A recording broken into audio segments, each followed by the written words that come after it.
When we think of pattern disruptors, sometimes all we need to do is reflect on those who um, we have revered throughout time as leaders and prophets.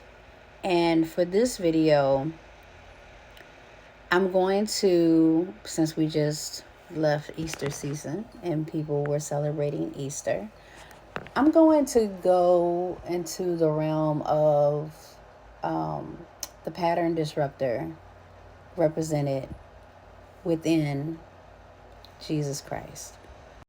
Now, I know for some people, they may have seen this movie that I'm about to show a clip of.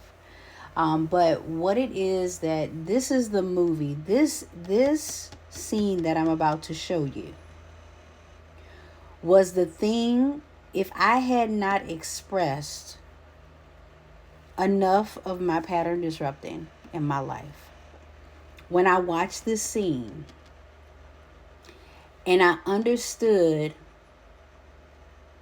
on a deeper level, spiritually, emotionally, also physically, like I could not fathom physically what this clip was reflecting because I had not known this type of extremism. But it helped me to understand what humans were capable of, what generational patterns in people, not only those who mistreat people, but those who revere people, who love them, who hold them in high regard. Also, this let me know how extreme, as a pattern disruptor, a person could be treated. And not just physically, but some people get more emotional abuse, mental abuse, than physical abuse. So here we go.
Credere non posso. Resistenza sua incredibile. Forza nel placet, no?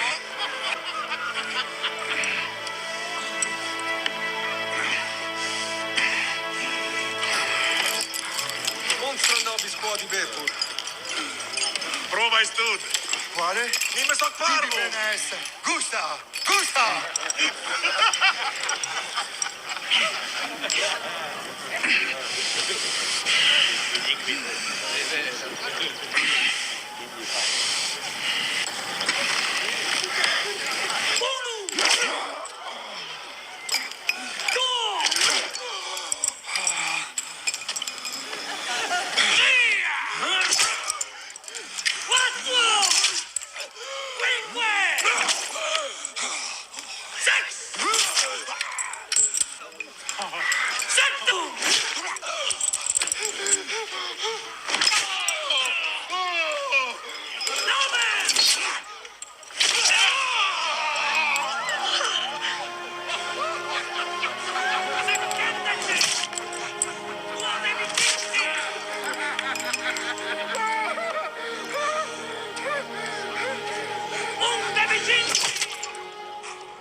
So now that we walk through the scene, I want to first off say every time I watch it, I literally remember the first time that I watched it.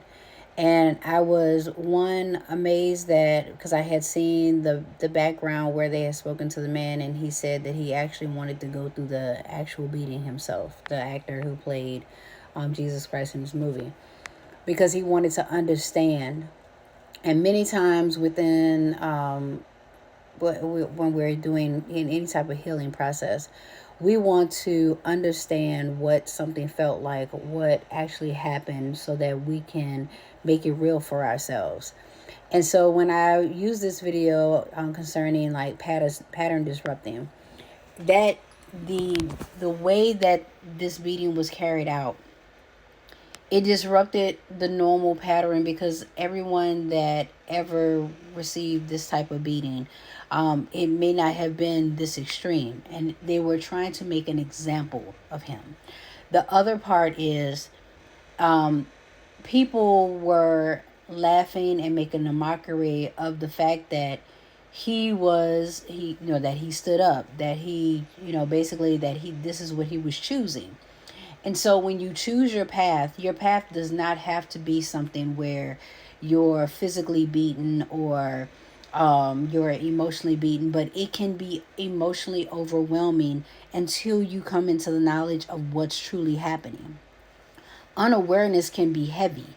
Unawareness can put you in situations. I was reflecting earlier today on some of the things that I went through when I was younger, and how those things shaped how I see the world today, how I interact with people, understanding more about myself, and how I am not okay with certain things and the things that I am okay with.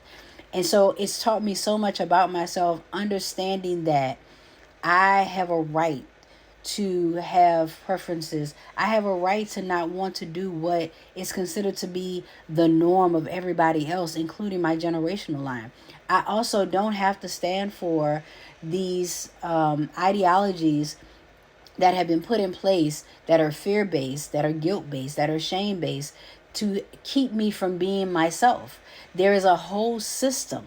There are multiple systems that work together to try to keep society from being individuals, wanting us to function as a whole, and in like-mindedness when it comes to societal norms. But the moment that we come together in our individuality, in our belief in something higher, more expansive, beyond any walls or doors, literally it becomes an issue and a system of disruption. So you have to ask yourself, if individuality is such a threat, why is that? Because it breaks a system.